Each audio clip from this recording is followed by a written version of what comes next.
먼저 3일밤 수요 저녁 예배 제2교구 헌신 예배에 참여하여서 우리 아버지 하나님께 몸과 마음 시간을 드리며 예배하는 우리 성도님들과 가정에 주님의 은혜와 평강 함께 하시기를 빕니다. 우리 성도님들 오랜만에 제가 이렇게 뵙게 되는데, 먼저 부족한 저를 제2교구 헌신 예배에 말씀 전하는 강사로 이렇게 불러주셔서 우리 담임 목사님 그리고 우리 성도님들 진심으로 감사를 드립니다.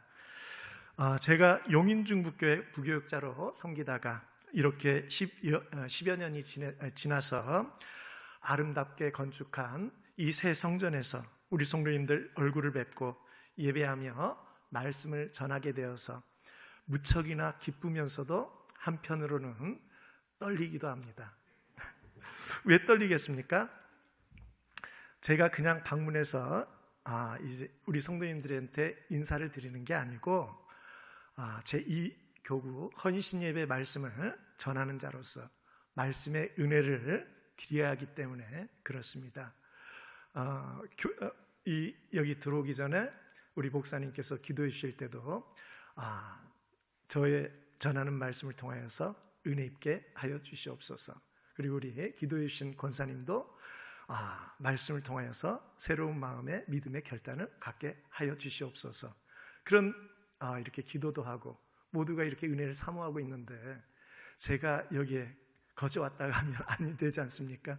그렇기 때문에 떨리고, 또 저희 교회 우리 목사님께서 예배하기 전에 저한테 수요일이기 때문에 이제 듬성듬성 성도님들이 그렇게 많지는 않게 예배 드린다 하더라도 그렇게 알아라 했는데, 여기 와서 보니까 성도님들이 굉장히 많이 예배를 드리고 있기 때문에 저는 사실 떨립니다.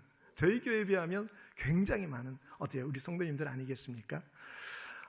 그런데 제가 비록 말씀을 전하는데 부족할지라도 이곳에는 우리 성령님 함께 하시기 때문에 말씀 전하는 저에게, 또 말씀을 듣는 우리 성도님들 모두에게 하나님께서 이 밤에 이 저녁에 주님의 은혜 주실 줄로 믿습니다. 제가 이 저녁에 전할 주님의 말씀은 오직 겸손한 마음으로 라는 제목으로 빌립보 교회의 연합과 일치에 대한 말씀이에요.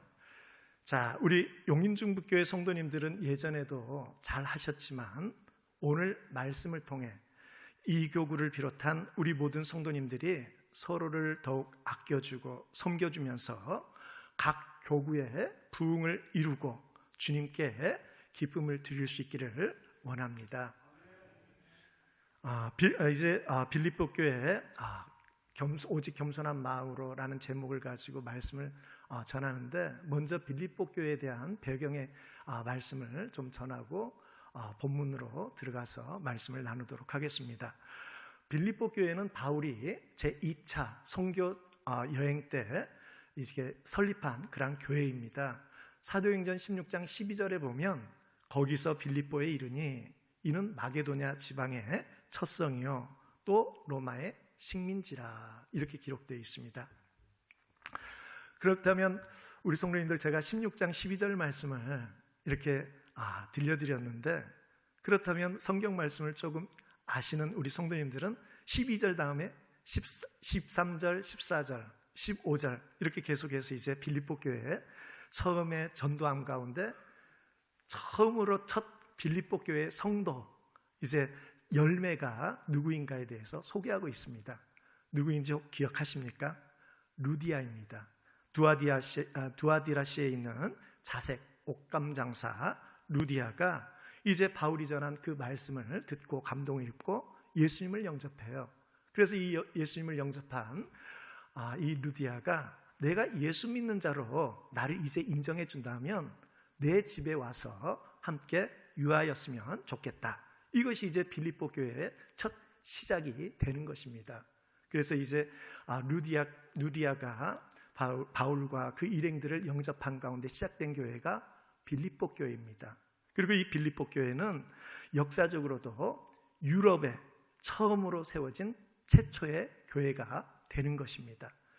자, 그래서 마게도냐라고 이제 말씀을 드렸는데, 마게도냐는 이제 바울이 처음에는 아시아 쪽으로 가가지고 복음을 전하고자 했는데 드로아에서 환상 가운데 이쪽으로 들어와. 그래서 이제 그것이 이제 유럽으로 나가는 이제 그 마게도냐, 그래서 그쪽으로 해서 로마, 그리고 그리스, 그리고 이제 스웨덴이나 영국이나 그쪽으로 이제 가게 되는 것이거든요. 그래서 이제 마게도냐가 이제 유럽으로 나가는 첫 관문이기 때문에 바로 유럽에 세워진 최초의 교회가 바로 이 빌립보 교회다라는 것입니다. 이후에 이제 빌립보 교회는 바울의 선교 사역을 기도와 물질로 헌신적으로 도왔던 그런 모범적인 교회입니다. 본문 이후에 빌립보서 4장 15절로 16절에도 기록되어 있지만 바울이 2차 선교 초기부터, 2차예요. 두 번째 선교 초기부터 지금 로마 감옥에 갇혀있는 지금까지 바울을 위하여서 헌신적으로 기도하고 물질로 도왔던 그러한 빌립보 교회였습니다. 바울이 지금 어디에 갇혀 있다고요? 로마 감옥에. 지금 이제 로마 감옥에서 쓴 서신서라고 하는데 편지죠. 그 빌립보 교회뿐만이 아니라 에베소서, 골로새서, 빌레몬서, 그리고 이 빌립보서 4가지의 편지를 각 교회에 이제 옥중에서 제1차 수감 때 61년부터 63년까지 AD 61년부터 63년까지 제1차 수감을 당하게 됩니다. 이제 복음을 전하는데 1차, 2차, 3차 전도 여행을 통해서 많은 이제 하나님을 믿는 자녀들이 또 이렇게 주님을 영접한 가운데 큰 부흥을 이루게 돼요. 이걸 가장 싫어하는 사람들이 유대인들입니다. 왜? 저들은 아직 메시아, 그리스도, 구주가 아니었는데 너가 조금 엉뚱한 걸 전하고 있다는 것이에요. 그래서 저들에게는 예수님이 곧 이단 아니겠습니까? 그래서 저들이 1차, 2차, 3차 전도여행을 마치고 사도행전 20장에 보면 이제 바울이 예루살렘으로 돌아오게 됩니다. 그때부터 이제 24장까지 계속해서 숨어서 죽이려 하고, 그리고 이런저런 핑계함 가운데 이방인을 성전으로 데려갔다 해서 이제 종교범으로 몰아서 죽이려 하고, 또 정치범으로 몰아서 죽이려 하는. 그런데 이제 이 사도 바울은 좀 집안이 좋아요. 길리기아 다소의 자제인데 아버지가 이제 좀 돈이 많아서 로마의 시민권을 살 정도로 조금 부자인 그러한 바울이었습니다. 그래서 로마의 시민권이 있기 때문에 이제 너네들이 나를 함부로 하면 너네들한테 죄가 간다. 그러니 나는 너네들이 아닌 가이사 황제 앞에, 재판 앞에서 내가 무엇을 잘못했는지, 나는 너네들한테 잘못한 게 없는데 나를 이렇게 하니 나는 로마에 가서 재판을 받겠다 해가지고 이제 호송이 된 가운데 로마에서 이제 1차 수감을 가지면서 쓴 편지가 바로 이 빌립보서입니다. 그런데 이렇게 주님에 대한 믿음으로 열심을 가지고 헌신 봉사였던 빌립보 교회에 조금 문제가 이제 생겼어요. 오늘 말씀 이후에 바로 옆에 25절 보면은 2장 25절에 보면 인물이 소개되고 있습니다. 그 인물이 누구라고 되어 있습니까?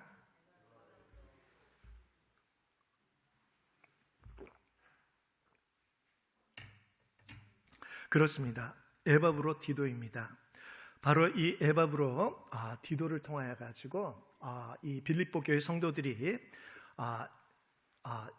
빌립보 교회 성도들을 대표해서 이제 헌금을 모으면, 성교비를 모으면 이 바울에게 전해준 인물이 바로 이 에바브로 디도였어요. 그래서 이 에바브로 디도가 제2차 선교 초기부터 지금 로마 감옥에 수감되어 있는 이 순간까지도 계속 도왔는데, 이걸 이제 에바브로 디도가 빌립보 교회 성도들의 그것은 이 에바브로를 통해서 왔다 갔다 했다라는 것이에요. 근데 이 에바브로 디도를 통해서 이제 그 빌립보 교회의 상황을 전해 듣게 됩니다. 그러면서 이 에바브로 디도가 전해준 그런 말을 통하여서 이제 2가지를 전해 듣게 되는데, 하나는 무엇이느냐? 바울이 로마 감옥에 갇혀 있으니 이 빌립보 교회 성도들이 걱정이, 염려가, 근심이 이만저만이 아니다. 심지어는 믿음이 없는 성도는 왜 하나님께서, 하나님을 위하여서 이렇게 예수님의 복음을 전한 가운데 이렇게 충성을 다하는 바울이 왜 감옥에 갇히냐라는 것이에요. 그래서 시험에 들 수도 있지 않습니까?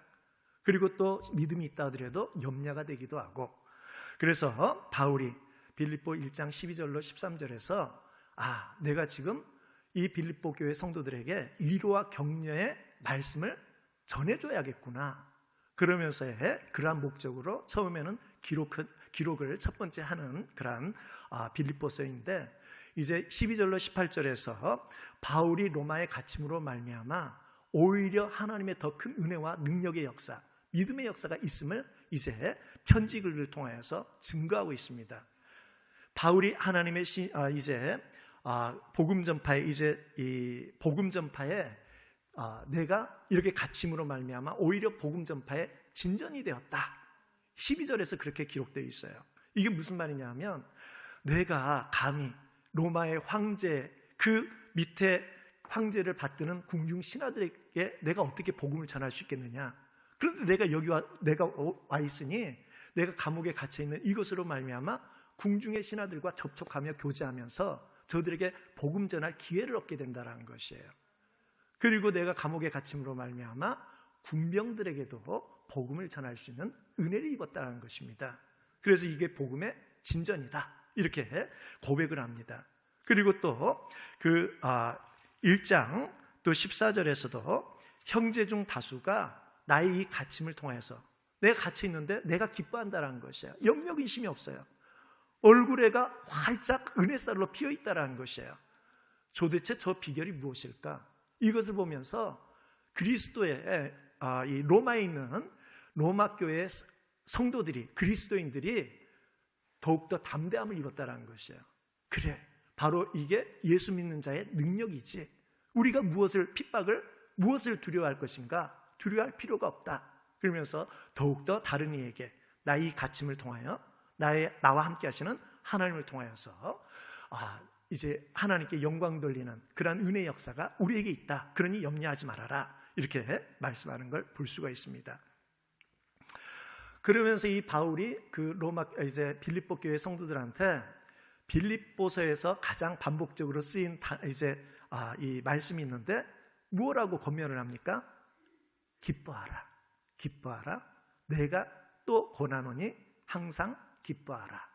이 기뻐하라가 빌립보서에는 17번 정도가 쓰여져 있는데, 그렇다면 이 바울이 어떻게 해서 이렇게 기뻐하라라고 이렇게 권면을 할 수 있었는가? 물론 하나님에 대한 믿음인데, 어떠한 하나님의 믿음이겠습니까?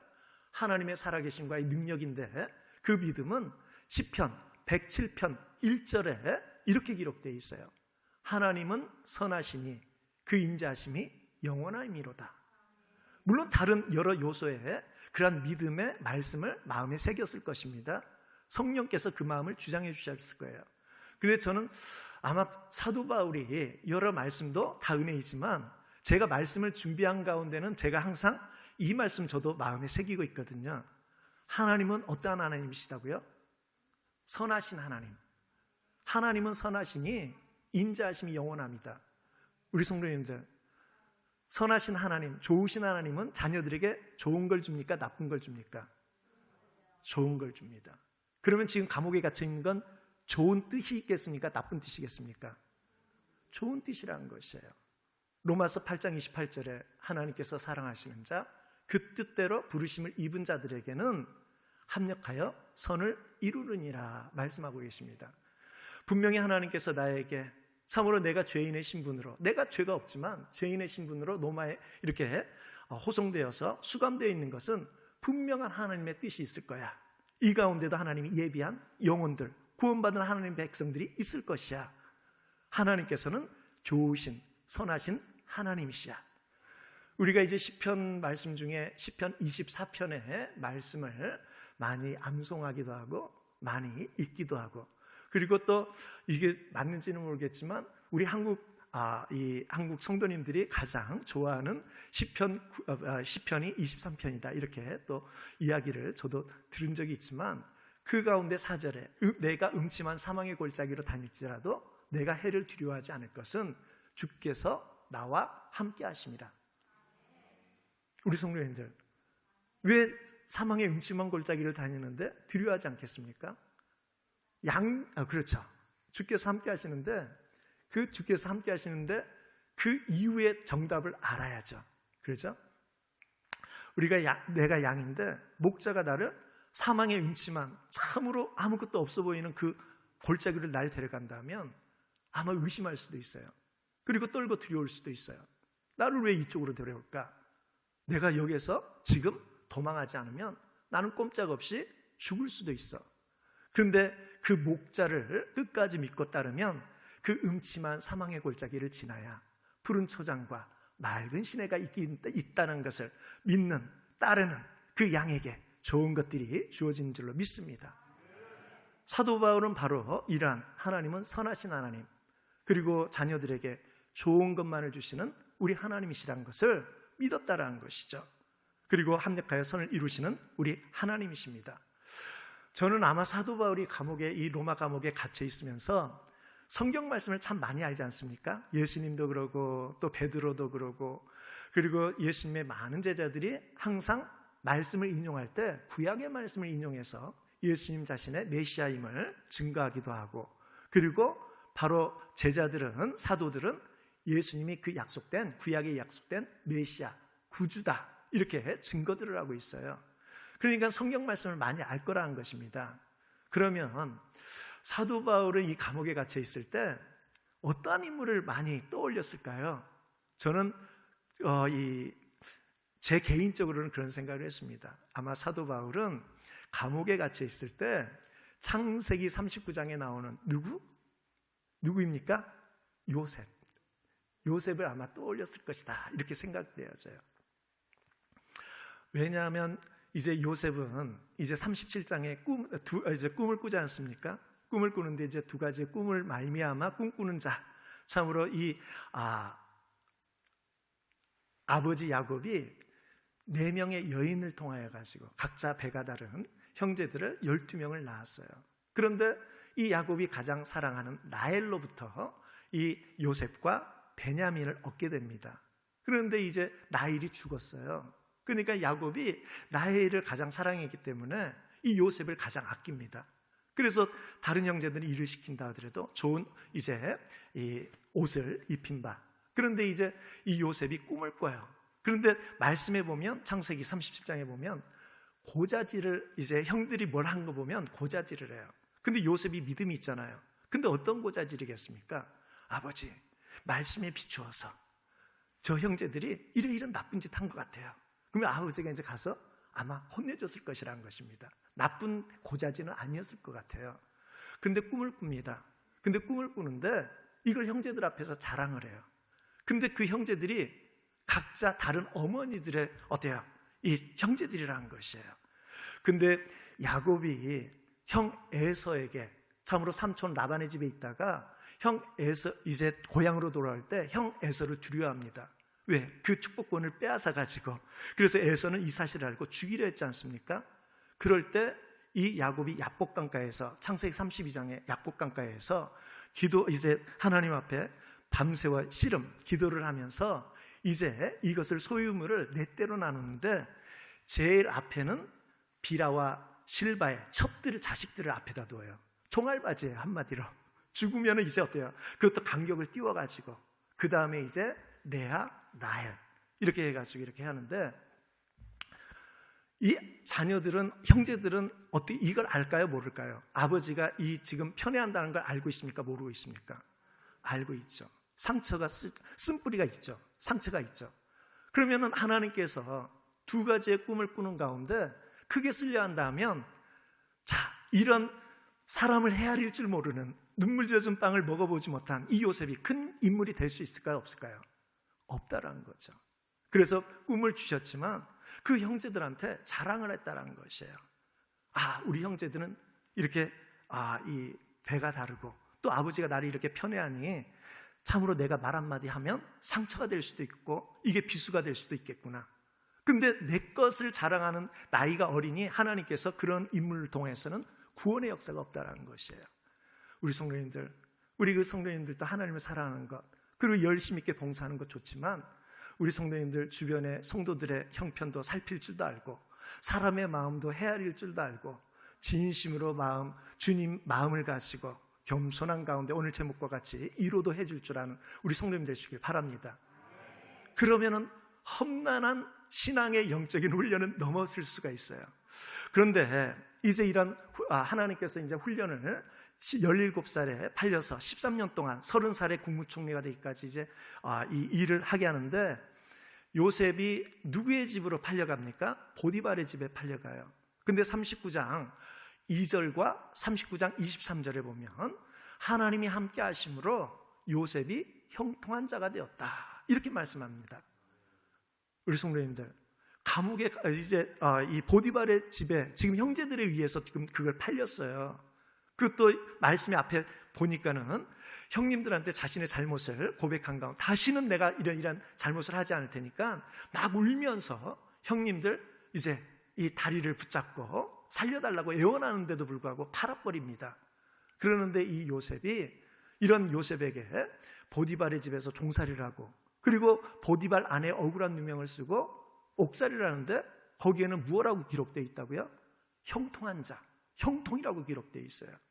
세상에서는 형통이라는 건 아마 잘 먹고 그리고 거침없이 잘 나가고 이런 걸 말할지 모르지만, 성경에서 우리에게 가르쳐주는 형통이라는 건 우리 하나님, 이 세상을 지으신 바 다스려 주관하시는 우리 하나님이 나와 함께 하시고, 그리고 나의 마음을 위로해 주시고, 어떠한 상황과 처지에서도 성령 하나님의 영을 통하여서 내 마음의 평강과 기쁨, 그 상황에서 어떠한 처지에서도 감사함을 드릴 수 있는 그것이 바로 형통인 줄로 믿습니다. 근데 놀라운 게 영어 성경에 보면 이 형통한 자가 프로스퍼라고 쓰여 있어요. 근데 프로스퍼는 뭐냐? 길이, 앞길이 열린다는 뜻입니다. 이 무슨 말이냐면, 요셉과 같이 하나님 주신 바의 꿈을 가지고 우리는 이제 말씀이겠죠. 하나님 주신 그 말씀을 마음에 새기고 그 하나님, 능력의 하나님을 전적으로 신뢰 의지하면 우리의 앞길이 하나씩 여러 가지인 줄로 믿습니다.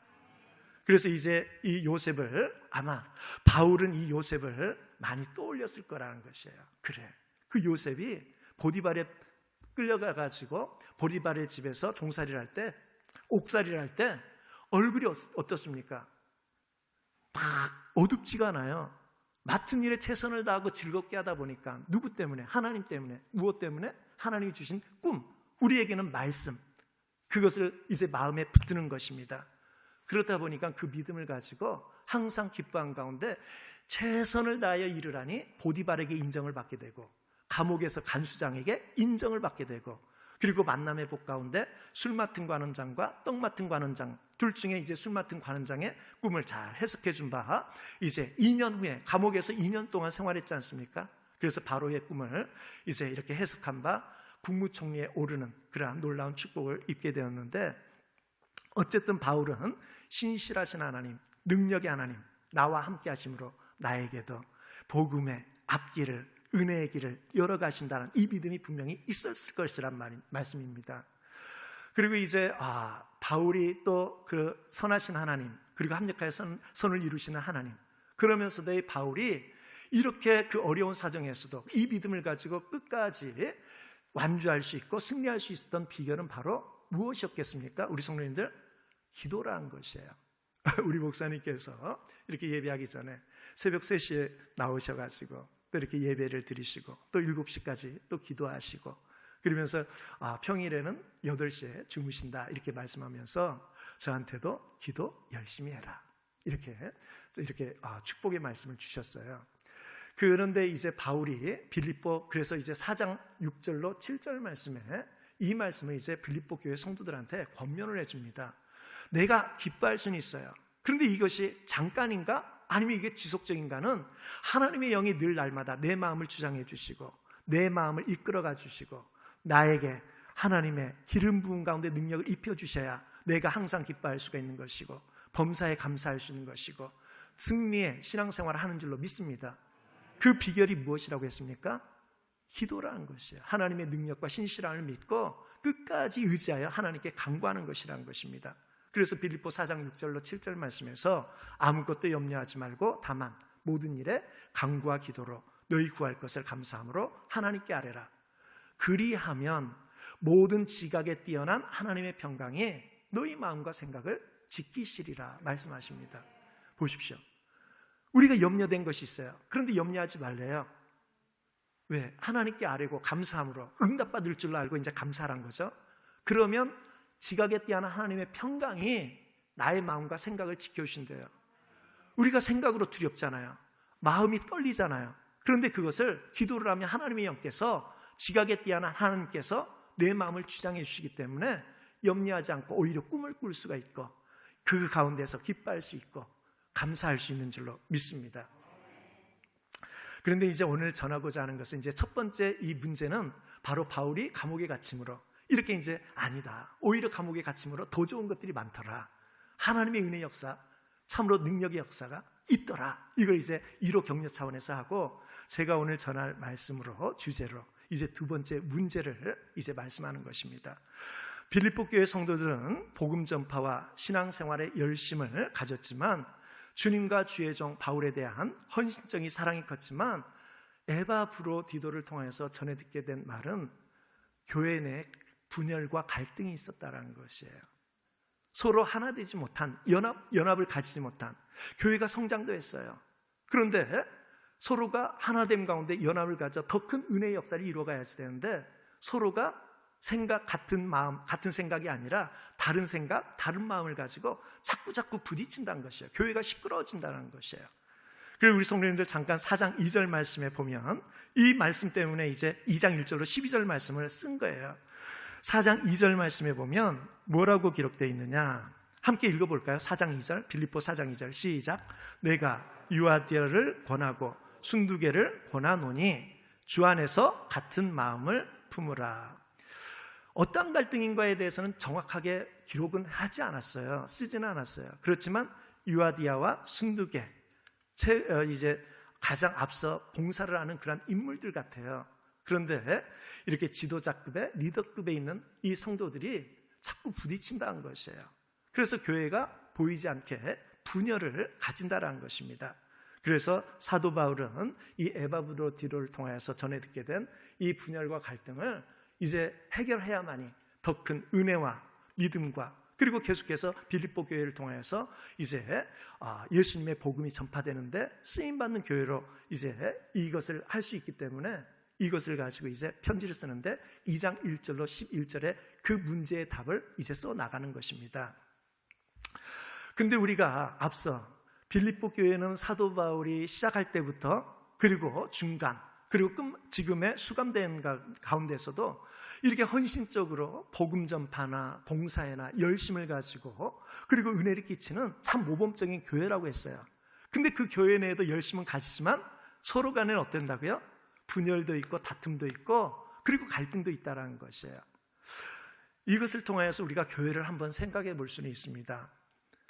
교회는 예수님의 몸이다, 이렇게 말씀을 에베소서 1장 23절에서 말씀하는데, 우리 성도님들, 지상의 교회는 천국의 모형이지 천국이 아니다라는 것이에요. 근데 우리 예수님께서 마태복음 9장 13절에 말씀하십니다. 나는 의인을 부르러 온 것이 아니라 누구를 부르러 왔다? 죄인을 부르러 왔다. 자, 그러니 부족함에 있는, 허물이 있는 죄인된 우리들이 이 교회에 있으면, 우리가 아무리 하나님의 은혜의 역사 가운데 내가 주님을 만나고 인격적으로 만나고 믿음이 들어온다 하더라도 여전히 나에게는 부족함에 허물된 모습이 많다라는 것이에요.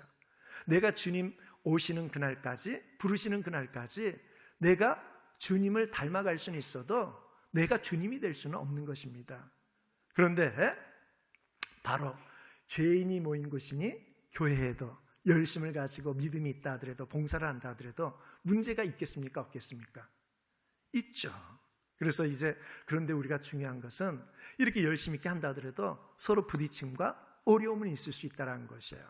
근데 그것으로 실망하면 안 돼요. 우리 성도님들이 그러면 시험 드는 경우도 있는데, 우리 예수님께서 베드로가 신앙 고백을 합니다. 가이사라 빌립보라는 곳에서. 그곳에서 이제 신앙 고백을 할 때 이 베드로에게 주는 그리스도시요 살아계신 하나님의 아들이십니다 라고 고백을 했을 때, 이제 이 베드로에게 큰 축복의 말씀을 주시면서 하신 말씀이 마태복음 16장 18절에 내가 이 반석 위에, 베드로의 신앙 고백이죠. 이 반석 위에 내 교회를 세우리니 무슨 권세가 이기지 못하리라. 음부의 권세가 이기지 못하리라. 이 음부의 권세는 사단의 권세예요.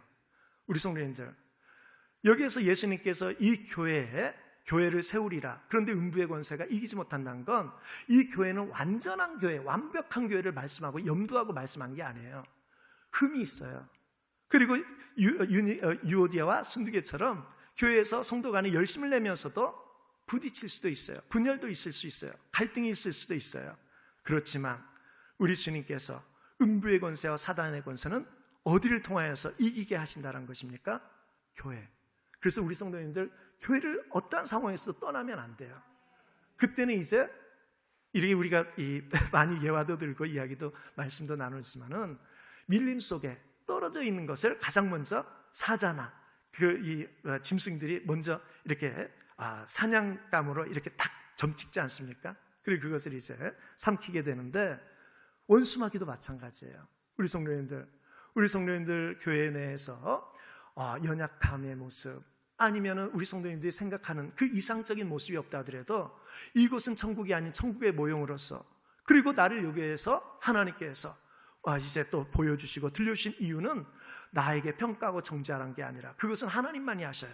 우리 예수님이 이 땅에 오신 목적도 우리를 구원하기 위하여서, 예수님의 그 믿음을 가지고 우리를 또 은혜, 또 이 세상 사는 날 동안에 은혜를 끼치고 또 구원함 가운데 승리를 주기 위하여서, 생명을 주기 위해서 오신 것처럼 우리 성도님들도 이러한 사실을 알아서 이제 교회 내에서도 항상 기쁨 가운데 우리 하나님 바라본 바 능력에 힘입어서 늘 날마다 교회에서 기쁨과 감사의 찬송을 올리며 예배하며 봉사할 수 있는 우리 성도님 되시길 바랍니다.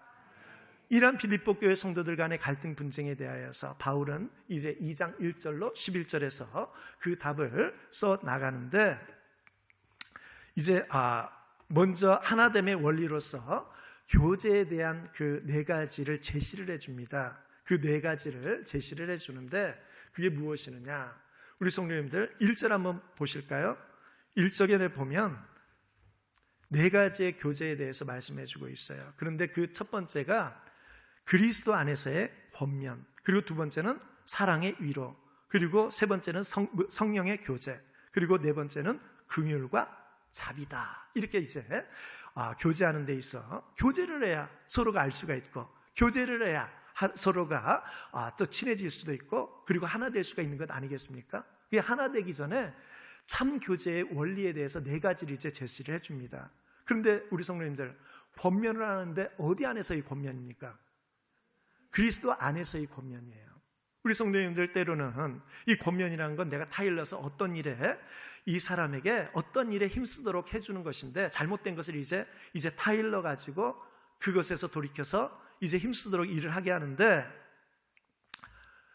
내가 그리스도 안이 아닌 내 생각으로 세상적인 방식으로 권면을 해줘가지고 상대방에게 오히려 시험 들게 하는 그런 경우도 있지 않습니까? 그리고 우리 예수님은 그럼에도 불구하고 인정해주고 받아주고, 있는 그대로 모습 받아주고, 그리고 껴안아주고 참아주고, 이런 권면이 있지 않습니까? 근데 우리는 평가하면서 정죄해가면서 할 때가 있다라는 것이에요. 우리 성도님들, 권면을 하는데 어디 안에서 권면을 해야겠습니까? 주님 안에서, 그리스도 안에서 권면할 수 있는 우리 성도님 되시길 바랍니다. 그리고 위로에 대해서 이제 말씀을 하는데, 사랑의 위로라고 했어요. 사랑 없는 위로는요, 자칫 앞서도 말씀드렸지만 상대방을 정죄할 수도 있습니다. 때로는 이제 성도가 이제 아픔에 빠져 있어요. 어떠한 일로 인하여서. 그게 이제 어떠한 이유인지는 모르지만 그래도 아픔의 이유예요. 그런데 신방을 가지고 간혹 그런 경우가 있거든요. 그러니까 좀 더 열심히 있게 주일날에도 빠지지 말고, 그리고 헌금도 빠지지 말고, 그리고 봉사도 이래 하고, 그러니까 그렇게 하라고 내가 말해줬잖아. 여러분, 그 성도의 마음에는요, 일단 아픔이 있어요. 그럼 그 아픔을 있는 그대로만 받아주고 해줘야 되는데, 그래, 너나 잘 믿어라, 나는 안 믿어. 오히려 그것이 잘못되면 큰 정죄가 될 수도 있다는 것이에요. 우리 성도님들, 내가 상대방을 위로한 가운데서도 깨어서, 말씀과 기도로 깨어서 상대방을 있는 그대로, 참으로 아픔은 아픔 그 자체로 일단 위로해주고, 그 모든 상황 내가 알고 있으면 하나님께 아뢰어서 그 영혼이 그 사랑하는 믿음의 성도가 그러한 것을 주님께로 이것을 통해서 합력할 선임 가운데 주님께 돌아오기를 바라는 그러한 기도를 하고 그 성도에게는 지혜롭게 사랑으로 이루어질 줄 아는 우리 성도님 되시길 바랍니다. 그리고 세 번째가 성령의 교제예요. 이제 교제도 이 교회가 성령의 교제가 아닌 사람 간의 교제가 되면 끼리끼리 모임이 돼버립니다. 그러면 분쟁과 당파가 생기게 돼요. 그러면 교회가 이제 깨어질 수도 있고 그리고 이렇게 큰 시험에 들 수도 있습니다. 우리 성도님들 교제를 하는데 어디에서 교제하라고 했습니까? 성령 안에서의 교제입니다. 사람된 인간적인 관계에서의 교제가 아니에요. 오직 깨어서 주님 안에서 교제할 수 있는 복된 우리 성도님 되시길 바랍니다. 그리고 이제 네 번째가 긍휼과 자비입니다. 이제 긍휼이라는 건 같은 말이에요. 긍휼이라는 건 불쌍히 여기는 마음, 그리고 자비란 건 불쌍히 여겨서 너그럽게 대해주는 것을 긍휼과 자비다, 이렇게 말을 합니다. 자, 우리 하나님께서는 우리 인간의 연약함을 알아요. 우리는 피조물이에요. 하나님이 만든 작품인데 피조물이에요. 연약할 수밖에 없어요. 넘어질 수 있어요. 그렇기 때문에 우리가 아직 죄인 되었을 때, 우리 하나님께서 이 사실을 알고 우리가 아직 죄인 되었을 때 우리 하나님께서 우리 예수님을 이 땅에 보내주시고, 그리고 우리 예수님은 그 하나님의 뜻을 받들어 이곳에 온 줄로 믿습니다. 그러면 우리도 어떻게 했냐? 그래, 나는 이렇게 연약하구나. 내 자신을 먼저 인정해 줘야지 돼요. 근데 나도 인정해 주지만 누구도 인정해 줘야겠습니까? 다른 상대방의 연약함도 인정해 줄 줄 알아야지 된다는 것입니다. 자, 예수님께서 십자가 구속 사역을 이루시기 전에 12제자와 함께 이제 6월절 성만찬, 마지막 만찬을 가지시는 자리에서 떡과 잔을 나누신 후에 베드로가 예수님을 부인할 것에 대해서 예언의 말씀을 주셔요. 그러는데 이 예수님께서 우리 보통 사람 같으면 내가 이 사실을 알고 있어요. 저 사람이 나를 버릴 거야, 저 사람이 나를 부인할 거야 하면 우리는 먼저 내가 칠 겁니다. 아니면 내가 먼저 저 사람을 이렇게 어떻게 해결할 거예요. 근데 우리 예수님께서는 누가복음 22장 31절로 32절 말씀에 보면 이렇게 말씀합니다.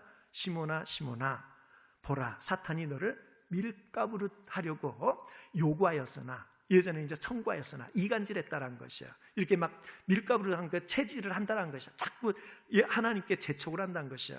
우리 성도님들, 사단도 하나님의 권세 아래서만이 활동할 수 있음을 기억하시길 바랍니다. 그러면 왜 하나님은 그 사단이 역사할 때 내버려 둘까? 하나님의 합력하여 선을 이루는데 우리 하나님께서는 그것을 허용할 때가 있다는 것이에요. 내 자녀를 주님께로 돌이키기 위해서는 그 사단의 권세도 하나님의 권세 아래서만이 할 수 있기 때문에 사단은 우리 하나님을 대적할 수 없어요. 이길 수가 없습니다. 그래서 하나님을 이길 수 없으니 어떻게 하느냐? 하나님의 자녀들을 힘들게 하는 것이에요. 그래서 하나님의 마음을 아프게 하는 것입니다.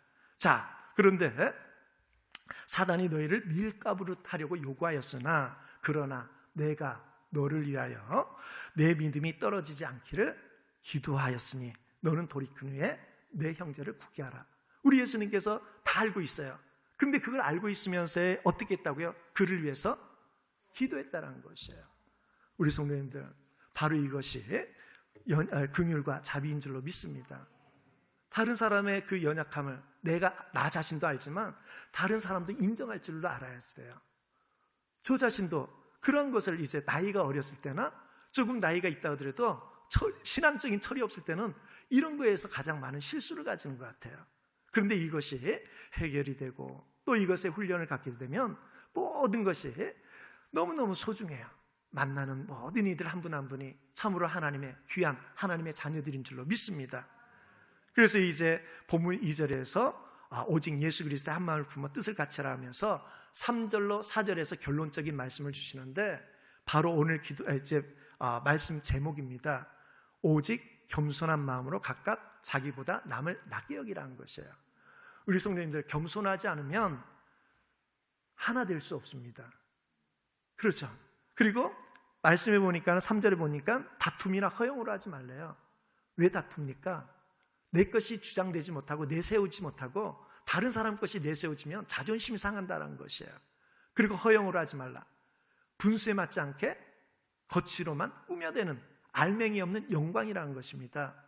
이거 왜 자꾸 분수에 맞지 않게 내가 말로나 아니면 옷이나 아니면 거치레를 막 하려고 합니까? 내가 너보다 더 잘났어, 이것을 보여주고 내가 너보다 못할 게 뭐가 있어, 이거 하거든요. 바로 무슨 마음이 또 있다는 것이에요? 교만한 마음이 있기 때문에 그렇습니다. 그래서 겸손하지 아니하면 참으로 다른 사람을 돌아본 바 내가 다른 사람을 낮게 여기지 아니하면 다툼은 있을 수밖에 없어요. 그래서 유오디아와 순두계에도 4장 2절에 같은 마음을 품으라. 여기서의 같은 마음은 누구의 마음입니까? 예수님의 마음이에요. 예수님의 마음은 이제 2장 6절로 8절에서 하나님의 본체시나 종의 형체를 가져 그와 동등됨을 똑같은 것으로 취하지 아니하시고 죽기까지 하나님의 뜻을 받들어 섬겼다는 것이에요. 그래서 우리를 구원하셨다는 것입니다. 그래서 하나님과 우리 사이를 화목케 하신 우리 주님이신 줄로 믿습니다. 보세요. 내가 가졌어도, 내가 더 잘났어도 나 자신을 낮추면 상대방을 살릴 수가 있습니다. 그런데 내 자신을 내세우고 내 것을 주장하면 오히려 죽일 수가 있다는 것이에요. 가정도 교회도 내가 다니는 이제 직장에서의 모든 공동체가 이 은혜의 법칙을 우리 성도님들 지혜롭게 적용할 수 있길 바랍니다. 그렇게 되면 어떻게 되냐? 살아나는 역사가 있어요. 살리는 역사가 주어진 줄로 믿습니다. 낮아지고 그리고 상대방을 이제 배려한 바 이렇게 붙들어주고 그리고 그럼에도 불구하고 붙잡아주고 이런 역사가 있어야 한다는 것이에요. 이제 말씀을 맺겠습니다. 오늘 말씀에 이제 이제 겸손의 모범으로서 누구를 제시합니까? 5절에서 우리 함께 읽어볼까요? 너희 안에 이 마음을 품으라 곧 그리스도 예수의 마음이니. 그래요. 같은 마음은 예수의 마음입니다. 예수님은 어떠한 마음을 가지셨습니까? 종의 마음, 섬김의 마음, 하나님의 뜻이라면 절대적으로 순종한 순종의 마음을 가진 줄로 믿습니다. 그래서 6절로 8절에서 그 예수님이 어떻게 하나님의 뜻에 순종해서 낮아지심 가운데 겸손한 가운데 생명을 살리시고 하나님과 우리 사이를 화목케 하셨는가? 내가 하나님의 말씀을 받들어서 용인중북교회와 또 믿는 내 가정을 하나님의 은혜 가운데 참으로 은혜 가운데 회복시킬 수 있는 하나 되게 하는 그러한 겸손한 주님의 자녀들 되시길 주님의 이름으로 축원합니다. 그리고 이제 마지막으로 9절로 11절에 우리 성도님들 이게 쉬워요? 어려워요? 어렵습니다. 어려운 거예요. 근데 우리 하나님은 공짜의 하나님이 아니지 않습니까? 반드시 믿음대로 행하는 자에게 하나님의 은혜와의 영광을 존귀함의 복을 주신 우리 하나님이신 줄로 믿습니다. 9절에서 우리 하나님은 어떻게 해주셨습니까? 모든 이름 위에 뛰어나게 해주셨어요. 그리고 10절에서는 모든 만물을 예수님 이름에 꿇게 하셨습니다. 그리고 11절에서 모든 하나님 아버지께 이 예수 그리스도를 영광을 주라 영광을 돌리게 했다는 것이에요. 우리 성도님들 내가 때로는 이 섬겨주고 그리고 그것을 있는 그대로 받아주고 그리고 내가 헌신하고 봉사하는데 이게 쉽지가 않아요. 그렇지만 우리 하나님 이 사실을 다 알고 계십니다. 그래서 우리가 하나님 때문에 내가 참을 수도 있고 기다려줄 수도 있고 있는 그대로 인정해 준 가운데 그럼에도 사랑할 수 있는 줄로 믿습니다. 그런데 우리 예수님처럼 이 일을 감당하기 위해서는 오직 겸손한 마음을 가져 행할 때 우리 하나님께서는 9절로 11절의 말씀도 우리 성도님들에게 복으로 임하게 하실 줄로 믿습니다. 기도하시겠습니다. 사랑의 하나님, 이 시간 예배한